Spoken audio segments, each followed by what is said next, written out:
آج آپ کی ملاقات اقبال کے ایسے شاہین سے کرواتے ہیں کہ جنہوں نے ثابت کیا ہے کہ ستاروں سے آگے جہاں اور بھی ہیں۔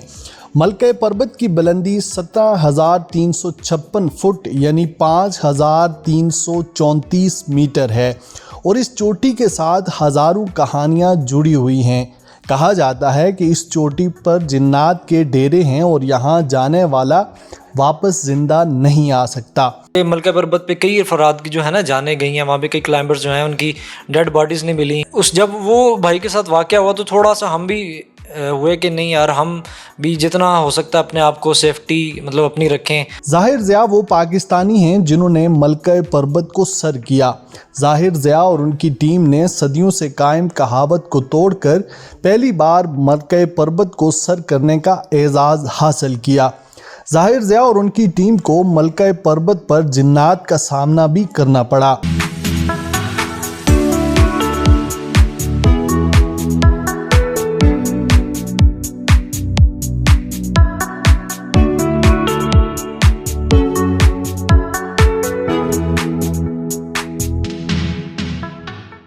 یہ بتائیے کہ مشکل ترین سمجھا جاتا ہے ملکہ پربت کو سر کرنا، آپ سر کر کے آئے ہیں، کیسا لگا؟ یہ کیسا تھا یہ experience? Thanks for inviting, thank you for having me. دیکھیں کہ جو اس جگہ کی ایک متھ جو قائم کی گئی ہوئی تھی کہ یہ ہوتی ہی نہیں ہے۔ ایون آپ ابھی بھی ناران میں جائیں گے اور سیف الملوک جو جھیل ہے وہاں پہ سٹوری ٹیلرز جو وہاں پہ گھوم رہے ہوتے ہیں، وہ لوگوں کو سٹوریز جو بتاتے ہیں، وہ ابھی تک یہی کنسیڈر کرتے ہیں کہ یہ ابھی تک جو ہے سر نہیں ہوئی، کیونکہ ان کی وہی سٹوریز جو سالہ سال سے چلتی آ رہی ہیں اسی پہ بھی وہ قائم ہے،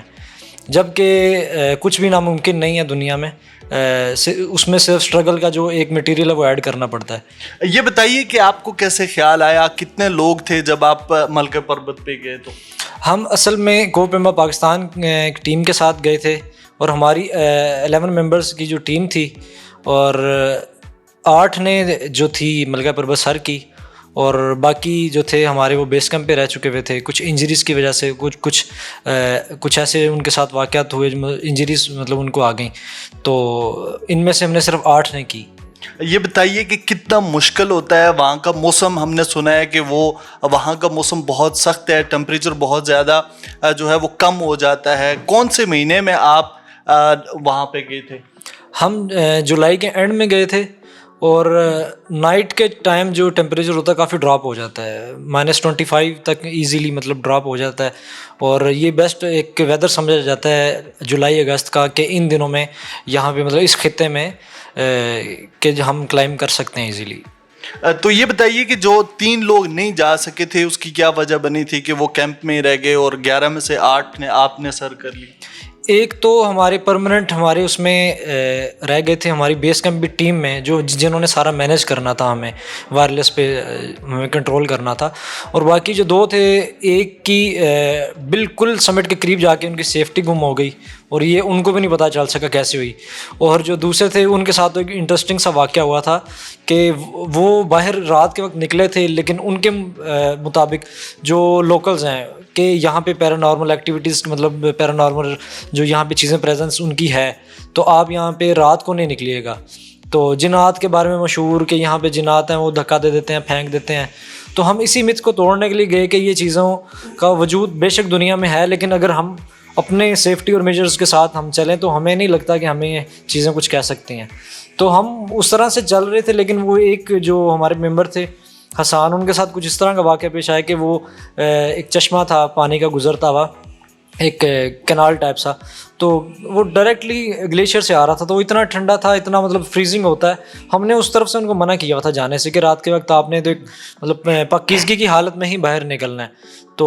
وہ پھر کچھ جو سیفٹی میجر تھے انہوں نے وہ نہیں شاید پورے کیے، تو ان کے مطابق کہ مجھے کسی کی آواز آئی اور میں نے پانی میں پاؤں رکھ دیا کہ پانی کراس کر کے بیٹا ادھر آ جاؤ۔ تو ان کے مطابق یہ تھا، تو ہمیں جب یہ چیز پتہ چلی وہ پانی میں گرے، ہم باہر ان کو جب ملے ہیں تو ان کی جو نیز ہیں اور ایلبوز وہاں پہ خون نکل رہا تھا اور زخمی ہوئے تھے، تو ایک یہ نہیں جا سکے اور ایک وہ جن کی سیفٹی گم ہوئی۔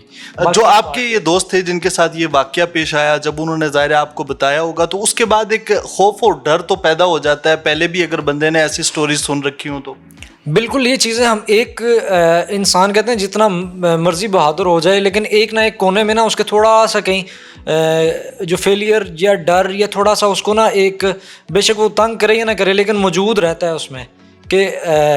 انفارچونیٹلی جیسے پاسٹ میں واقعات ایسے ہو چکے ہیں کہ ملکہ پربت پہ کئی افراد کی جو ہے نا جانیں گئی ہیں، وہاں پہ کئی کلائمبرز جو ہیں ان کی ڈیڈ باڈیز نہیں ملی، کہیں اوپر ہی مطلب ان کے ساتھ اس طرح کے مسئلے پیش آئے. تو اس وجہ سے یہ مشہور تھی کہ وہاں پہ لوگ جب سے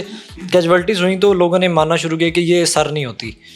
تو اسی وجہ سے پھر ہم نے تھوڑا سا اپنے جو سیفٹی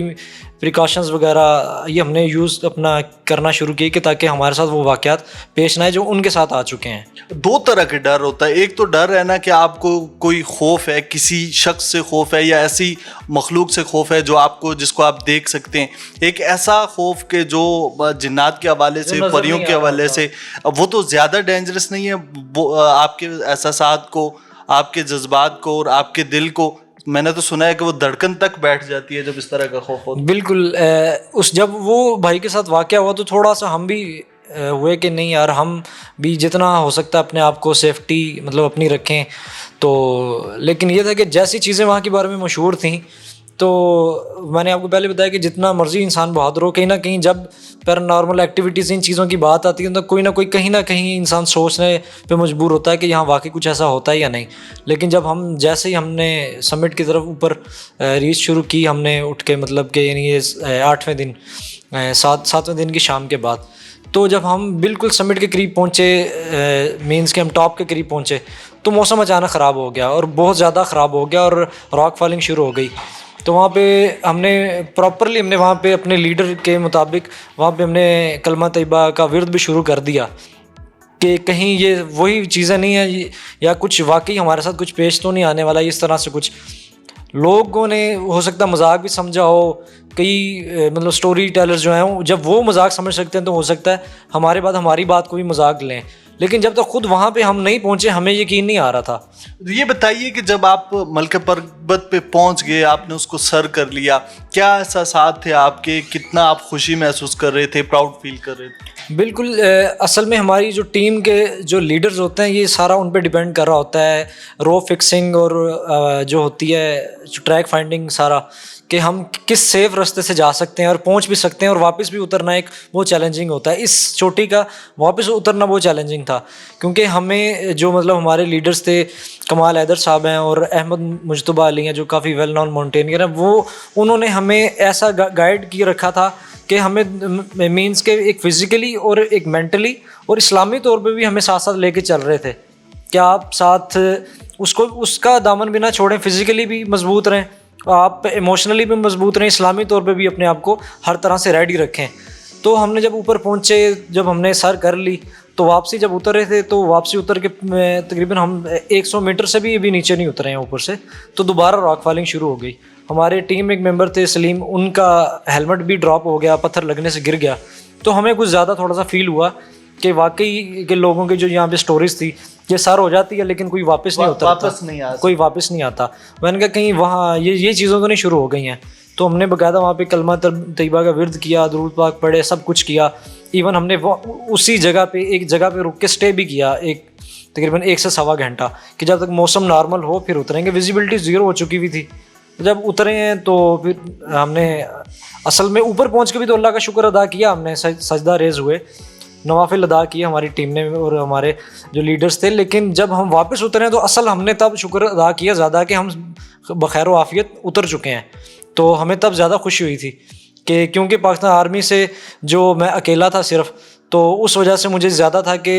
باقی تو چلو آئے ہیں لیکن مجھے لازمی اس کو کرنا ہے کہ میرے ادارے کا میرا اور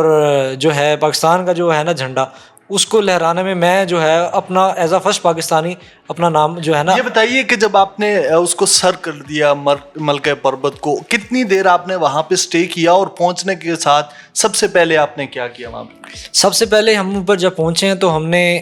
جاتے ہی اللہ کے حضور شکرانے کی نفل ادا کیے، سجدہ ریز ہوئے، اور اس کے بعد ہم نے اپنی اپنی جو ریلیونٹ جو ہماری یونٹس ہیں، اس کے بعد جو ہمارا یہ ہے گھروں میں رابطہ کیا اپنا سیٹلائٹ فون کے ذریعے، اور پھر وہاں پہ جو ہماری جو لوکیشن ٹریسنگ اور یہ سب کچھ ہوتا ہے جی پی ایس سے، اس کو ریکارڈ کیا، ریلیونٹ اتھارٹیز کو سینڈ کرتے ہیں سب کچھ، وہ ہم نے ڈیٹا کلیکشن کی۔ پھر اس کے بعد ہم نے 15 سے 20 منٹ میکسیمم اسٹے کیا، موسم بھی خراب ہو رہا تھا تو پھر اس کی وجہ سے ہم نے زیادہ نہ اسٹے کرنے کا فیصلہ کیا اور اترنے کا فیصلہ جلدی کیا۔ یہ بتائیے کیا پیغام دیں گے؟ ہم پھر بلاول کی طرف بھی آتے ہیں، چونکہ آج کل کی جو جنریشن ہے، ہماری جنریشن، یہ پہاڑ سر کرنا تو بہت بڑی بات ہے، کی بورڈ واریئرز ہیں سارے، کھیل تو ختم ہو گئے ہیں، اسپورٹس تو پاکستان میں ختم ہو گئے، اور جو آپ نے کیا ہے یہ تو اب ناممکن ہی لگتا ہے۔ بالکل، ابھی کچھ ہیں ہمارے دوست اس طرح سے ہیں جو ینگسٹرز ہیں جو اس میں آ رہے ہیں، پاکستان کے ویل ماؤنٹینئرز میں شمار ہوتا ہے، جن کا ساجد علی ستبارہ ہیں جو ستبارہ صاحب کے بیٹے ہیں، جن کی جی محمد علی ستبارہ صاحب کے فرزند ہیں، انہوں نے کافی اس فیلڈ میں نام کمایا۔ پھر ایک پنجاب سے جو سوچ نہیں کو سکتا تھا، پنجاب سے شہروز کاشف ہیں، وہ بھی ینگسٹ ماؤنٹینئر ہیں دنیا کے، جنہوں نے 19 سال کی عمر میں ماؤنٹ ایوریسٹ سر کیا اور پھر K2 بھی سر کیا الحمدللہ۔ تو اسی طرح یہ چل رہے ہیں، لیکن ان کی طرف دیکھ کے ہم ینگسٹرز ہیں، ان کی طرف دیکھ کے یہ چیزیں بڑھ رہی ہیں۔ تو سعد منور بھائی ہیں، اور اس کے علاوہ کچھ ایسے نام ہیں جو بالکل ینگ ایج میں ہیں، اور وہ دوسروں کی طرف دیکھ کے اپنے آپ کو ڈسٹریکٹ نہیں کر رہے ہیں کہ ہم بھی یہ چیزیں کریں جو دنیا میں دوسرے لوگ کر رہے ہیں۔ وہ اپنے آپ کو اپنے گول کے ساتھ بڑا مخلص رکھ رہے ہیں، بڑا لے کے چل رہے ہیں۔ ابھی آپ جس طرح دیکھیں کہ کراچی کے بارے میں سوچا نہیں جا سکتا کہ وہاں سے کوئی ماؤنٹینر بھی ہو سکتا ہے، اتنا گرم ایریا اور پہاڑ۔ تو وہاں سے ڈاکٹر ثنا جمیل ہیں، وہ لڑکی ہو کے انہوں نے نانگا پربت کے ایک دامن میں، وہاں پہ چوٹی ہے روپال پیک، تو انہوں نے وہاں سے آگے وہ سر کر لی ہے، اور مزید ینگ جو لڑکیاں ہیں ان کے لیے وہ بھی ایک برائٹ سٹار ہیں کہ ان کی طرف دیکھ کے لوگ بھی آ رہے ہیں کہ ہم بھی کریں۔ تو اس طرح کی ایکٹیویٹیز کو مزید بڑھانا چاہیے۔ انڈور ایکٹیویٹیز کم ہو گئی ہوئی ہیں بہت زیادہ، جو بڑھ چکی ہیں، اور جو آؤٹ ڈور ہیں وہ بہت کم ہو چکی ہیں، گراؤنڈ ویران ہو رہے ہیں، اور جو موبائل ایکٹیویٹیز ہیں اتنی بڑھ رہی ہیں کہ جس کا جو رزلٹ ہے وہ آنے والے وقتوں میں اللہ نہ کرے کہ کم ہو جائے۔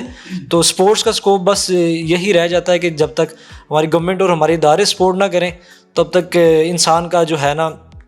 اس کا حوصلہ،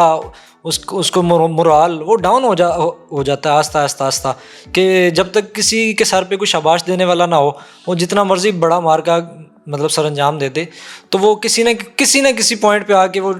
ڈسہارٹ ہو جاتا ہے، سیڈ ہو جاتا ہے کہ میں اتنا کچھ کر رہا ہوں اور میرے سراہنے کے لیے میرے پاس کوئی نہیں ہے۔